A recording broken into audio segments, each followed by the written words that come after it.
Lajme, aktualitet, argëtim, horoskop, telenovela, showbiz, të gjitha në Metropol.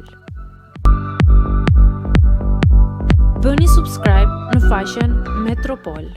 Nëse vjen një çun i ri në shtëpi dhe unë e puth, si do reagosh? Gjesti habit me përgjigjen ndaj Eglit. Egli ka vijuar diskutimin pas prajmit të djeshëm me Gjestin. Ajo ka dashur të kuptojë më shumë rreth ndjenjave të tij. Dhe flet duke thënë: ka ardhur një djalë i ri në shtëpi për të bërë lëmsh gjën. Më ka qejf mua, është shumë i mirë, i bukur, i sjellshëm. Do më pëlqej dhe ai mua, do më thotë që meritoj shumë, më shkon muhabeti dhe ndjej dhe arrim dhe puthemi. Ti si do ndjeshe? Gjesti ja kthen: nuk do të bërtisja, por do kisha një ndjenjë jo të mirë sepse kemi bërë gjëra bashk. Nuk do ju leja rehat, do ju thosha o dy fytyrsha. Shpreh Gjesti.